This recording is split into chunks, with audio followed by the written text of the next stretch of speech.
Salut la chaîne secrète, on est dans ma cuisine et je suis malade complètement. Je savais pas comment commencer ce daily. Je suis ravi de faire ces vidéos tous les jours, j'adore ça. J'ai la tech fatigue en fait. Je sais pas si vous comprenez ce que ça veut dire la tech fatigue. C'est-à-dire que à l'origine, je voulais faire cette chaîne YouTube pour parler de ma vie, vous raconter mon retour en France. Ça fait 2 ans que je suis de retour et ça fait 1 an que j'ai acheté cette maison et je l'habite que depuis 6 mois, depuis que j'ai commencé à faire les daily. Mais je suis un peu fatigué de. Moi, je suis dans le monde de la tech depuis 15 ans. J'ai une agence web. Je suis en train d'en monter une seconde qui sera basée à Miami. Je suis en train de m'associer dans plusieurs projets. J'ai mes projets à moi et je suis en plus de ça Chief Technical Officer, c'est-à-dire directeur technique, développeur web pour des entreprises en freelance. Et je vous avoue une chose, c'est que waouh, j'arrive à un stade où ça me fatigue. J'arrive à un stade où je fais trop. J'adore travailler, mais je pense que je travaille trop. Et c'est horrible. J'ai vu un truc. Écoutez bien ça. Restez jusqu'à la fin du vlog, les amis, parce que j'ai eu une réflexion là-dessus et je pense que ça peut vous intéresser. Je veux pas parler plus de business que ça. J'ai envie de switcher, de parler d'autre chose. C'est pour ça que je vous parle de tech fatigue.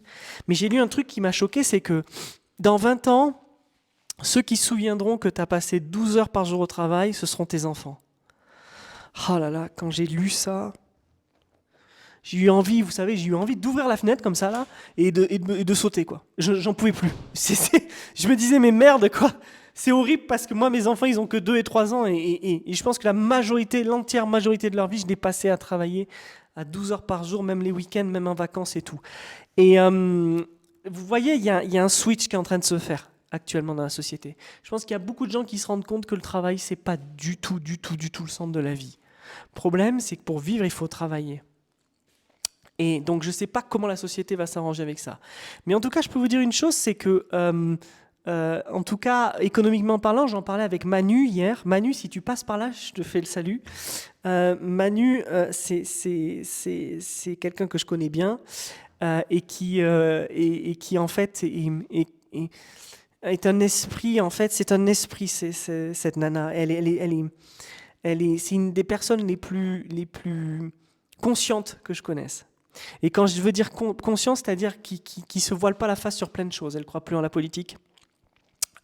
Elle se rend compte que tout ce que fait l'État, ben en fait, c'est pour nous pomper un max. Elle se rend compte que en fait, nos vieux, ils sont complètement délaissés. Elle se rend compte que les gens dans la société, ils sont de plus en plus individualistes. Et on connaît tous des gens comme ça, qui sont un peu entre guillemets survivalistes, qui sont ou véritablement survivalistes. Et moi, ce que j'ai toujours aimé, c'est fréquenter des gens qui sont différents. Moi, je suis pas sectaire du tout. Je pense que vous commencez à me connaître, les amis. Je suis pas quelqu'un. Moi, j'ai vraiment des gens qui sont de tous bords politiques, qui sont de différentes religions, qui sont de. Et moi, je juge pas du tout les gens sur ça. Je juge les gens sur les personnes qui sont. Alors, de là à dire que le vivre ensemble, tout ça, etc., la propagande politique, je suis pas d'accord. Je vous donne un exemple. Moi, quand je suis parti vivre à Dubaï, j'ai adoré vivre à Dubaï. Les gens en France me disaient, mais à Dubaï, c'est pas la France quand même et tout. C'est un pays musulman. Il va y avoir l'appel à la prière et tout. Et pour vous dire, j'avais une mosquée en bas de mon immeuble. J'avais l'appel à la prière toutes les 3 heures, même la nuit. Les gens doivent se dire, mais putain, c'est horrible. Mais pas du tout. Moi, j'ai trouvé ça hyper exotique. J'ai adoré. Et j'ai adoré sortir, voir les gens sortir de la prière et tout ça, etc. En plus, les gens sont hyper sympas à Dubaï. Les gens ont beaucoup. Il ne faut pas avoir d'a priori dans la vie sur les gens. Il ne faut surtout pas juger les gens à leur physique ou à la voiture qu'ils conduisent ou tout le reste. Hein. D'ailleurs, quand on est en France, on sait très bien, on connaît que des millionnaires qui roulent en kangou. Alors, ça ne veut pas dire qu'il n'y a pas excusez-moi du terme, des enculés, qu'il n'y a pas de la racaille, des voleurs et tout dans toutes les communautés. C'est pas du tout ça. J'aime pas le mot communauté, mais on est obligé de dire ça. Mais ce que je veux vous dire, c'est que moi, je fréquente vraiment des gens, déjà qui sont de nationalités vraiment différentes partout dans le monde, parce que j'ai beaucoup voyagé. Vous le savez. Alors, quand je dis j'ai beaucoup voyagé, ça fait pompeux, mais j'ai vécu dans plusieurs pays ces 10 dernières années. Et moi, je suis un passionné des cultures étrangères. Et si je vous raconte ça, c'est pas pour me branler la nouille sur ce vlog, c'est simplement pour vous dire que c'est toujours bien d'avoir plusieurs avis, c'est toujours bien de voir comment différentes personnes changent et d'avoir un milieu autour de vous qui est hétérogène. Pourquoi? Parce que, et je pense que la plupart des gens n'ont pas un milieu aussi hétérogène que le mien. Attention, je dis pas que c'est quelque chose de valeur, que je l'ai voulu, que je l'ai construit, c'est pas du tout comme ça que ça s'est fait. Ça s'est fait parce que j'ai bougé, moi, j'ai beaucoup bougé. Mais ce qui est hyper intéressant, c'est d'avoir un milieu hétérogène parce que ça nous ouvre en fait l'esprit. Vous voyez, par exemple, Manu, qui est CPE, elle fait un super boulot, elle fait un boulot humain avec des enfants et tout ça, etc. Et elle adore son boulot, elle est vraiment faite pour ça, c'est incroyable. Et bien Manu, elle a une vision de la vie qui m'éclaire en fait. Quand je passe 1 heure au téléphone et qu'elle me parle de tout ça, ben, je suis vraiment enchanté parce que j'ai une approche différente. Et ben moi, là, et vous allez voir pourquoi je vous dis tout ça, je reviens au sujet. Moi, là, j'ai une tech fatigue, c'est-à-dire que j'en ai marre d'être dans la tech, dans le milieu de la tech, qui est un milieu assez corporate. C'est pas que j'en ai marre d'y être, c'est que je suis fatigué des apps, des réseaux sociaux, je suis fatigué. Vous voyez, qu'est-ce que je fais là? J'ai arrêté de travailler, bon je reprends le travail tout à l'heure, mais j'ai arrêté de travailler, direct je fais ma vidéo pour les réseaux sociaux. Je suis ravi de le faire parce que je sais qu'il y a des vrais humains comme vous qui le reçoivent. Mais vous trouvez pas qu'on passe trop de temps là-dessus? Vous trouvez pas qu'on passe beaucoup trop de temps à fantasmer, à essayer de s'imaginer une vie qui en fait n'arrive jamais? Moi ça fait des années que j'imagine que je vais arriver là, et en fait je suis toujours là, et j'avance, et je me rends compte que là ça va plus loin. En fait il faudrait être content du moment présent. Bon après, facile à dire, quand on vit en France, un des pays les plus riches du monde et donc par extension un des pays les plus chers à vivre dans le monde, il faut travailler, on est dans cette bulle du capitalisme et tout ça, etc. C'est facile à dire. Voilà. Et je pensais à ça parce que aujourd'hui, j'y suis allé dehors, il faisait vachement beau aujourd'hui. Et je me suis dit, et pourtant, il fait beau, mais je vais passer 8 heures dans le studio, chose que j'ai faite. Et c'est compliqué, franchement, c'est compliqué de devoir se dire que, en fait, on va passer toute notre vie à travailler, surtout si on n'aime pas son travail. Moi, j'ai une chance de fou, j'adore ce que je fais. J'adore passer du temps. Par exemple, là, je vous parle d'un client que j'ai eu il n'y a pas longtemps.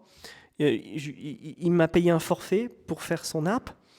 Et en fait, j'ai dépassé totalement le délai. J'aurais dû travailler pour lui 11 jours ou 12 jours, et en fait, j'en ai travaillé 21.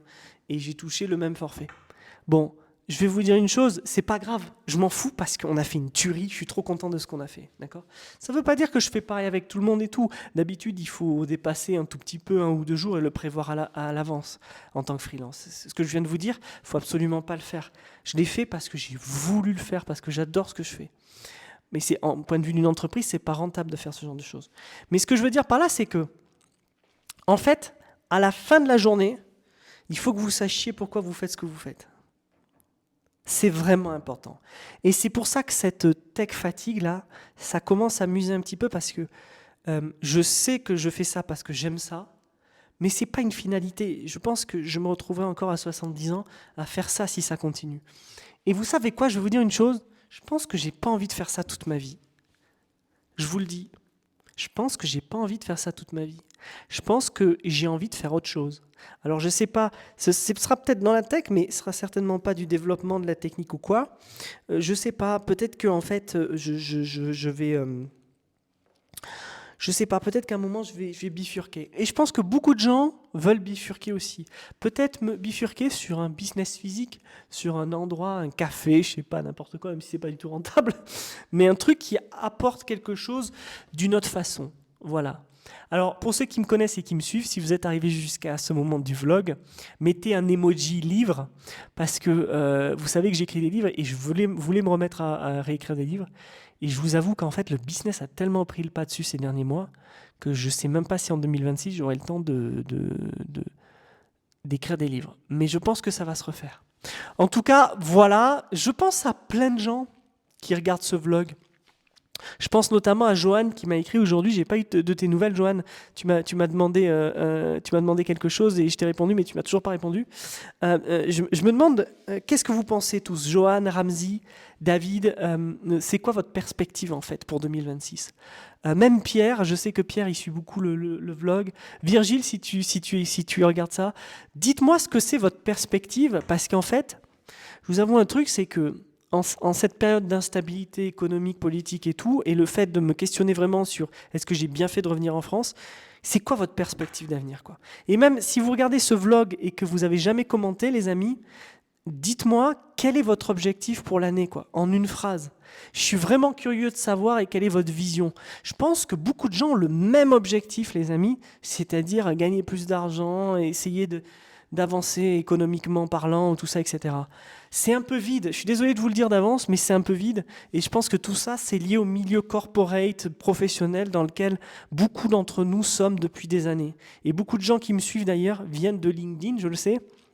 La majorité des gens qui me suivent en fait viennent de LinkedIn parce que sur LinkedIn, comme j'ai fait des cours et tout ça, etc., dès 2016-2017, j'ai été beaucoup exposé.